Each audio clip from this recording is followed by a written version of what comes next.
السلام علیکم ورحمۃ اللہ وبرکاتہ۔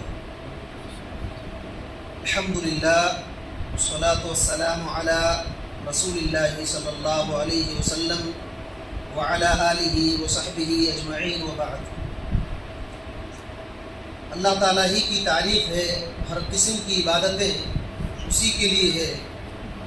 تمام نبیوں رسولوں پیغمبروں پر اللہ تعالیٰ کی رحمتیں برکتیں نازل ہوں، خاص کر کے ہمارے آخری نبی جناب محمد الرسول اللہ صلی اللہ علیہ وسلم پر، جن کے ذریعے سے ہم کو صحیح سیدھا دین روشن راستہ معلوم ہوا ہے۔ میرے بھائیوں بزرگوں دوستو، ہم سبھی کو معلوم ہے کہ ہم لوگ ہر اتوار کے دن مسجد میں بیٹھتے ہیں اور کچھ دین کی باتیں سنتے ہیں۔ دراصل ہم لوگ ایک کتاب سن رہے ہیں، مسائل الجاہلیہ، اور اس سے پہلے کچھ باتیں، اہم باتیں سنتے ہیں۔ یہ پہلے جو باتیں بتائی جاتی ہیں، اگر کسی کو بعد کی باتیں نہ سمجھ میں آئے، پہلے کی باتیں سمجھ میں آیا جائے تو انشاءاللہ یہاں بیٹھنے کا فائدہ ہو جائے، تاکہ نقصان نہ ہو کسی کو یہ باتیں، کیونکہ جو لگاتار سنتے آ رہے ہیں مسائل الجاہلیہ، ان کو بہت بہترین سے سمجھ میں آئے گا۔ تو سب کی باتوں، سب کی حالتوں کو دیکھ کر کے کچھ پہلے باتیں ہم بتائیں گے۔ تو پہلی بات جو ہے قرآن مجید کے حوالے سے ایک بات ہم لوگ سنیں گے، اس کے بعد جو ہے گناہ کے لیے ایک اصولی بات سنیں گے، اس کے بعد مسائل الجاہلیات پر آئیں گے۔ سورہ مریم جو 19 نمبر کی سورہ ہے، اس کی آیت نمبر 70 پر 1 اور 70 پر 2 ایک بار پڑھیے تو تیلگو میں۔ سورہ مریم 19 نمبر کی سورہ، 70 پر 1 اور 70 پر 2 نمبر کی آیت۔ بسم اللہ الرحمن الرحیم۔ మీలోని ప్రతి ఒక్కరూ అక్కడికి రావాల్సిందే, ఇది నీ ప్రభువు చేసిన తిరుగులేని నిర్ణయం, దాన్ని నిర్వర్తించే బాధ్యత ఆయనపై ఉంది।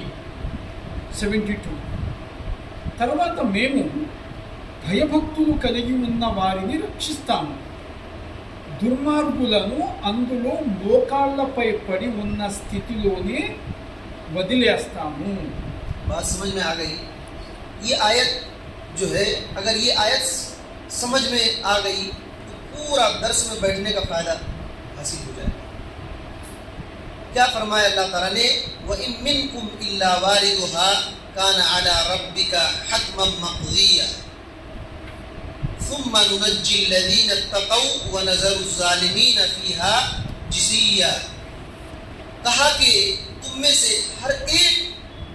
سے ہر ایک آدمی وہاں یعنی قیامت کے دن وارد کیا جائے گا، جہنم پر پار کیا جائے گا، پار کرایا جائے گا، ہر ایک کو جہنم پر پیش کیا جائے گا، اس کو پار ہونا پڑے گا، یعنی پل صراط میں سب کو پار ہونا پڑے گا۔ یہ تیرے پروردگار کے ذمے قطعی فیصلہ ہے، اللہ نے یہ فیصلہ کر دیا ہے کہ سب کو جہنم سے پار ہونا پڑے گا، پرصراط سے پار ہونا پڑے گا۔ پھر ہم پرہیزگار یعنی متقی لوگوں کو تو بچا لیں گے۔ دیکھیے اللہ تعالیٰ نے کیا کہا؟ ہم متقی لوگوں کو بچا لیں گے، اور نافرمان، جو لوگ نافرمان ہیں ان کو اسی میں گھٹنوں کے بل گرا ہوا چھوڑ دیں گے۔ یہ اللہ کہتا ہے، یہ اللہ تعالیٰ کہتا ہے۔ تو یاد رکھیے، اس آیت کریمہ کا پیغام یہ ہے کہ ہم کو آخرت نہیں بھول جانا، جہنم نہیں بھول جانا، اور اپنی زندگی میں تقوی اختیار کرنا۔ یہی اس آیت کریمہ کا پیغام ہے، کیونکہ اللہ تعالیٰ نے یہ صاف طور پر کہہ دیا ہے کہ متقی لوگوں کو ہم بچا لیں گے۔ جب اللہ بچائے گا تو کون بگڑ سکے گا؟ یہ اللہ تعالیٰ نے فیصلہ کر دیا ہے کہ متقی لوگوں کو ہم بچا لیں گے، لیکن نافرمان کو گھٹنوں کے بل گرا ہوا چھوڑ دیں۔ یہ بات ہے، یہ آیت ہماری زندگی کو بدلنے کے لیے کافی ہے، گناہوں کو چھوڑنے کے لیے کافی ہے، نافرمانیوں کو چھوڑنے کے لیے کافی ہے۔ نافرمان لوگوں جو اللہ اس کے رسول صلی اللہ علیہ وسلم کی باتوں کو نہیں مانتے، عمل نہیں کرتے، نافرمانی کرتے ہیں، تو ان لوگوں کے لیے اللہ نے کیا کہا کہ گھٹنوں کے بل گرا ہوا چھوڑ دیں۔ اس آیت کریمہ کا اثر صحابہ، تابعین، ہمارے اسلاف کو کیا ہوتا تھا، یہ ہم کو سمجھنے کی ضرورت ہے۔ یہ آیت کو ہم لوگ پڑھتے رہتے ہیں، لیکن اس آیت کریمہ کے اندر جو اثر ہے، ہمارے اوپر جو اثر ہونا چاہیے، وہ صحابہ کرام، تابعین، اتباع التابعین کو ہوتا تھا۔ چنانچہ ابن المبارک رحمۃ اللہ علیہ نے کتاب لکھی ہے الزہد، اس کے اندر یہ روایت ہے، عباد المنقری کہتے ہیں کہ بکر بن عبداللہ المزنی رحمۃ اللہ علیہ کہتے ہیں کہ نزلت هذه الآیہ، جب یہ آیت نازل ہوئی تو ذهب عبداللہ بن رواحہ، عبداللہ بن رواحہ اپنے گھر گئے، عبداللہ بن رواحہ اپنے گھر جاتے ہیں، فبکا، اور رونا شروع کرتے ہیں، فجاءت امراتہ، ان کی بیوی ان کے پاس آتی ہیں، فبکت، اور وہ بھی رونا شروع کرتی ہیں، اور وجاءت الخادم فبکت، نوکر چاکر آتے ہیں، وہ بھی ان کو روتے ہوئے دیکھ کر کے وہ بھی رونا شروع کرتے ہیں، وجاء اہل البیت، گھر والے جو بچے ہیں سب آ جاتے ہیں اور ان کے پاس رونا شروع کرتے ہیں۔ عبداللہ بن رواحہ کیوں رو رہے ہیں؟ یہ آیت سنے، نازل ہوئی، گھر میں آ کر رونا شروع کر دیتے ہیں۔ ان کے بیوی بچے کو معلوم ہی نہیں ہے، اللہ اکبر، ان کے بیوی بچے کو معلوم ہی نہیں ہے کہ کیوں رو رہے ہیں، ہمارے شوہر، ہمارے ابو، ہمارے مالک کیوں رو رہے ہیں، کسی کو پتہ نہیں، روتے جا رہے ہیں۔ تو جب رونا شروع کیے تو کہا یا اہلہ من الذی ابکاکم، اے میرے گھر والوں کیوں رو رہے تم لوگ کیوں رو رہے ہو؟ تو ان لوگوں نے کہا لا ندری، ہم تو جانتے نہیں، ولیکن رأیناک بکیت فبکینا، آپ کو ہم نے روتے ہوئے دیکھا تو ہم بھی رونا شروع کر دیں، کیونکہ دیکھیے ہمارے اسلاف ایسے چپکے سے نہیں روتے تھے، بہت بڑی بات ہوا کرتی تھی اس کے پیچھے تو روتے تھے، تو ان کا رونا بیکار نہیں تھا، اسی وجہ سے گھر والے رونا دیکھ کر کے رونا شروع کیے۔ تو حضرت عبداللہ بن رواحہ کہنے لگے کہ انہو انزلت علی رسول اللہ صلی اللہ علیہ وسلم آیہ، کہ رسول اللہ صلی اللہ علیہ وسلم پر ایک آیت نازل ہوئی ہے، ینبئنی فیہا ربی، جس آیت میں میرا رب مجھ کو ڈرا رہا ہے، تنبیہ کر رہا ہے، اس آیت میں میرا رب مجھ کو ڈرا رہا ہے، تنبیہ کر رہا ہے، انی وارد النار، یہ ڈرا رہا ہے کہ تم کو جہنم سے پار ہونا پڑے گا، جہنم میں تم کو پرصراط سے پار ہونا پڑے گا، ولا ینبئنی انی صادر عنہا فذلک الذی ابکانی، لیکن مجھ کو بتایا نہیں ہے کہ میں پار ہو پاؤں گا کہ نہیں ہو پاؤں گا، اسی وجہ سے وہ حالت مجھ کو یاد آ کر کے میں رو رہا ہوں۔ بات سنا رہی ہے؟ تو صحابہ کرام، تابعین، ہمارے اسلاف جہنم کو یاد کر کے، عذاب کو یاد کر کے، آخرت کو یاد کر کے، ان آیتوں کو یاد کر کے رویا کرتے تھے ڈر سے۔ یہ آیتیں ابھی بھی وہی آیتیں ہم لوگ پڑھتے ہیں، لیکن وہ کیفیت ہمارے دل میں آ نہیں پاتی ہے، اس روایت کے بارے میں عرفات بن محمد نے حفظہ اللہ کہتے ہیں کہ یہ روایت حسن ہے، اس کے اور کئی طرق ہے۔ تو دیکھیے، اور اس کو اور سمجھنے کے لیے کہ جہنم کا ڈر کتنا خطرناک ہے، اس کو سمجھنے کے لیے دو روایت اور ہم لوگ سنتے ہیں۔ ایک روایت ہے سلسلہ الصحیحہ کے اندر، امام البانی رحمۃ اللہ علیہ نے ذکر کیا ہے، 2511 کے اندر یہ روایت ہے، اور امام البانی رحمۃ اللہ علیہ نے کہا کہ حسن لشواہدہ، یہ حدیث حسن ہے، اس کے شواہد ہیں۔ اور امام احمد بن حنبل رحمۃ اللہ علیہ نے اپنے مسند کے اندر ذکر کیا، ابن ابی دنیا رحمۃ اللہ علیہ نے صفت النار کے اندر اس روایت کو ذکر کیا، البانی رحمۃ اللہ علیہ نے صحیح ترغیب کے اندر بھی اس کو ذکر کیا ہے، تو حسن درجے کی ہے۔ امام آجوری رحمۃ اللہ علیہ نے شریعہ کے اندر ذکر کیا، گرچہ کچھ علماء نے اس کو ضعیف کہا ہے، لیکن البانی رحمۃ اللہ علیہ نے حسن کہا۔ حضرت انس بن مالک رضی اللہ تعالیٰ عنہ فرماتے ہیں کہ رسول اللہ صلی اللہ علیہ وسلم نے فرمایا، کہا کہ قال رسول اللہ صلی اللہ علیہ وسلم لجبریل، رسول اللہ صلی اللہ علیہ وسلم نے جبریل سے کہا